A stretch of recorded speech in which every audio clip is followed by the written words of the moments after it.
ka-baby loves, ayan. Nandito tayo ngayon sa Sogo Hotel, malapit sa may Trinoma at malapit sa P2P bus sakay ng papuntang Bulacan. So ayun nga, gusto kong i-try mag-vlog.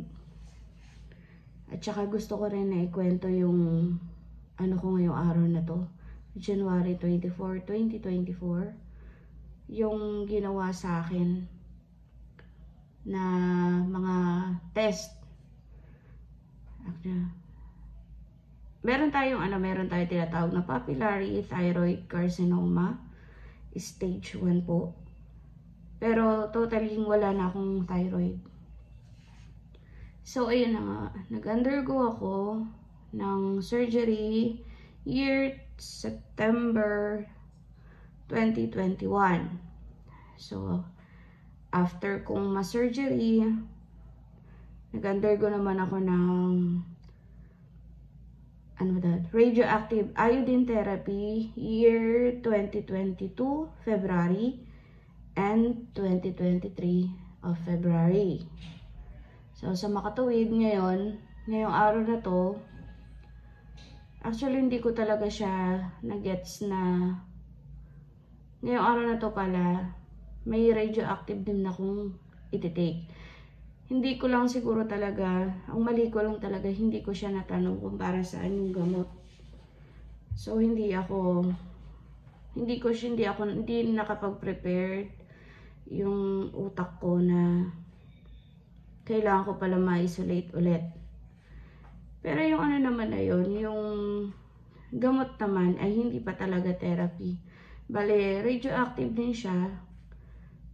Pero nasa 5 CMI lang siya. MCI pala, I mean. Kasi yung yung dati kong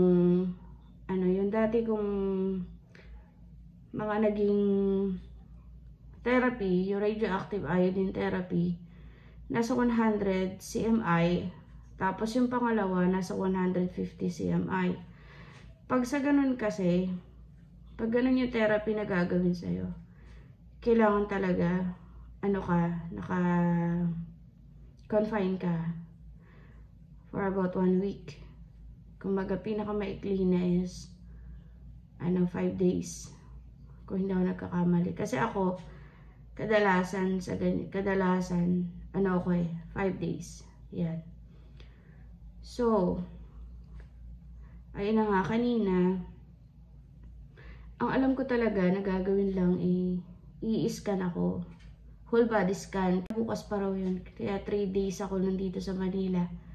24, 25, 26. Sa 3 days na yon, ang naka-schedule sa akin, yung ngayong araw ang ginawa sa akin ay neck ultrasound, tapos TG and anti-TG. So ngayon, in-expect na iinom pala akong gamot. Kaya pala sabi ng assistant na kailangan mag-pay kasi para makapag-reserve ng gamot. Hindi ko talaga siya actually naintindihan na kailangan mag-reserve. Sabi ko bakit parang same ng procedure ko dun sa dalawang therapy ko nung nauna. Pero binaliwala ko kasi nga akala ko ganun talaga. Ngayon, nag-off ako ng maintenance ko for about 24 days na. Bale, nag-start ako ng January 1. So, ayun na nga. Kanina, punta ako dun sa hospital. Take ako ng, radioactive na 5 CMI lang naman. Hindi naman siya mataas, pero 5 CMI lang siya. Pero the radiation pa din. Na kailangan pa rin naka-isolate ka. So, ayun nga. Tinake ko siya. Pero unlike yun sa mga nauna, talagang kailangan walang ibang tao kang kasama. Kumbaga, ito naman mild lang naman siya. Hindi naman siya ganun kaano. Pero, as usual, kasi kakatake mo lang, hindi ka pwedeng makipaghalabilo ng matagal sa ibang tao. So, kaya nandito ako sa Sogo. Yan. isolate ko ngayon yung sarili ko. So, ayun na nga. Yung schedule ko today, January 24, 2024, yung natapos ko na. Kasi 3 days akong, binigyan ako ng 3 araw ng doktor ko na para bumalik sa ospital. So, ngayong araw, ang pinagawa sa akin, neck ultrasound, tapos yung pag-take nga ng radioactive na capsule na nasa 5 cmi, at saka yung TG and anti-TG. So, bukas, 25, 2004. Yan. Bukas naman daw ay scan naman, pero no fasting na siya. Nakalimutan ko pala sabihin sa inyo, mga baby loves, na once na ikaw ay nag-take ka ng,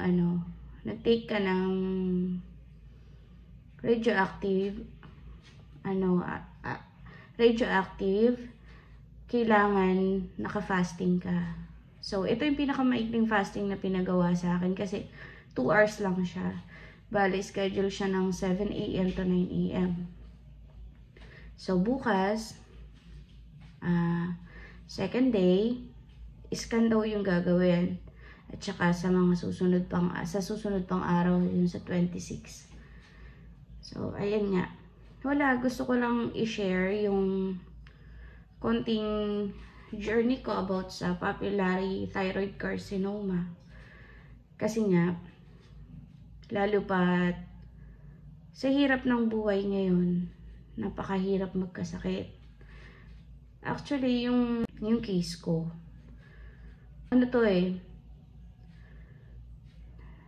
siguro dahil din sa napabayaan na din kasi yung bukol ko sa leeg, siguro kung mas early ko siyang na asikaso, siguro hindi siya hantong na talagang kailangan matanggal lahat. So, kayong lahat, especially sa mga babae, lagi niyong kakapain yung mga leeg ninyo. Kasi tayong mga babae, prone tayo sa mga gantong klase ng sakit. Kadalasan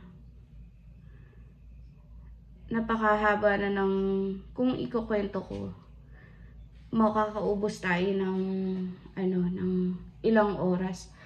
Kasi sa haba ng journey ko, sa nangyari sa sakit ko. Kasi actually guys, hindi lang naman papillary thyroid carcinoma yung naging sakit ko. Meron din tayong hemangioma na sabi ng doktor sa akin, ever since daw baby ako, meron na ako nun. Kaso nga lang, ang inamin ko lang sa kanila, 17 years in pain lang siya. Papakita ko na lang sa inyo once na iano ko na lang sa picture, pero yung pinakatahe. So, yun lang. Ang gusto ko lang i-remind sa inyong lahat na pag may nararamdaman kayo, konti man yan, o konting kirot, magpakonsulta na kayo kaagad sa doktor. Kasi sabi nga nila, prevention is better than cure. Diba? Kung tama yung English ko. So, hanggang dun muna mga baby loves. Pag may mga gusto kayong malaman, halimbawang gusto nyong malaman kung paano akong nakabayad using GL, ayan, help ko kayo kung paano. Gagawa tayo ng video about dyan. GL, ibig sabihin nun ay guarantee letters. Isa yan sa nakatulong sa akin para mairaos ko yung mga hospital bills ko sa public. Tsaka, ang bait lang ni Lord, marami siyang binibigay sa aking mga tao na ginagamit niya para din matulungan ako sa mga financial na problema ko. Itong katulad nito, nandito ako ngayon sa hotel. Ang sagot nito yung tito ko na nasa Amerika. Kumbaga, sobrang laking tulong niya talaga sa amin. Siguro kung hindi din sa tito ko na yun, kay Tito 18, hello, kasi same kami ng mga idols, kumbaga, SB19 kami. Solid fan. Yan. Bali ako yung local fan. poor fan, ganun. Charis, kumbaga, siya yung international fan. Kasi nasa Amerika siya. Sila ng lola ko. Ayan. So, ngayon, sa tito ko, Tito 18, ayan, thank you so much po sa lahat po ng mga naitulong mo sa akin. Simula't simula pa, kahit yung nakaraan po, tinulungan mo po ako. Tsaka, sa partner ko, thank you. Sa lahat ng tulong mo din sa akin. Sa pangunawa, kasi, actually mga baby loves, ang pagkakaroon ng sakit, super stress ka talaga. Kumbaga, mafe-feel mo yung depression, pati yung mga nakapaligid sa'yo. Yan, pati yung mga nakapaligid sa'yo, actually, madadamay mo talaga sila.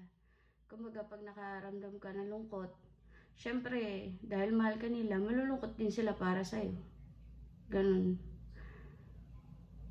Sa totoo lang nung nakaraan, nung isang araw, nag-breakdown talaga ako, hindi ko siya kinaya. Buti na lang nakausap ko si Tito 18 ko. Ayun nga, nabigyan niya ako ng, kumbaga, nabigyan niya ako ng payo, tsaka nabigyan niya rin ako solusyon. Tsaka yung partner ko din. Kaya sabi ko, siguro kung wala yung mga taong to, hindi ko alam kung paano ko gagawin. Tsaka may mga ilan akong mga kaibigan na nag-reach out din sa akin. Tsaka mahalaga talaga yun pag na, mo siya, pag nakakaramdam kayo ng ganong klase ng damdamin, maganda rin niya na ilalabas mo sila, nasasabi mo, kasi iba yung pakiramdam pag wala kang makausap, pag wala kang mapagsabihan kung ano man yung nararamdaman mo. So, ayun na. Yan mga baby loves. Hanggang dito na lang muli. Ingatan niyo yung mga sarili ninyo hanggat maaga.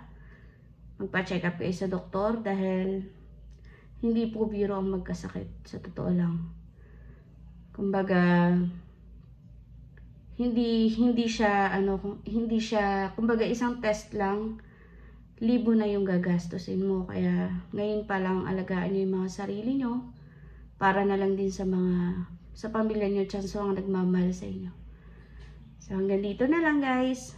Sa mga may gustong magtanong dyan about kung tungkol sa mga medical assistance, sa mga pwede nang lapitan, pwedeng mga huwag po kayong magdalawang isip na mag-comment. Pag kung sakasakali naman pong sasagutin natin yan. Gagawa tayo ng video kung paano ang proseso ng paggawa ng pagkuha at mga requirements, and pagkuha at saka yung mga list of requirements para sa paglalakad ng guarantee letters. Ang kailangan talaga dyan, tiyagaan.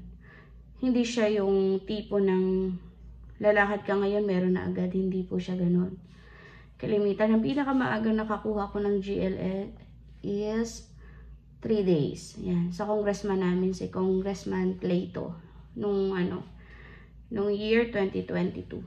So, yun yung pinaka-early. Pero kadalasan sa mga senators, tsaka sa mga party list, nakakuha ako niyan sa Marino party list. Nakakuha ko niyan after 7 days. Yan, mga early yan. Yung iba, buwan na siya. Kaya, ngayon pa lang, kung sakasakali may mga test na ipapagawa sa inyo, halimbawa, kasi ako nung time na yun, kaya ako nakapag-prepared para sa,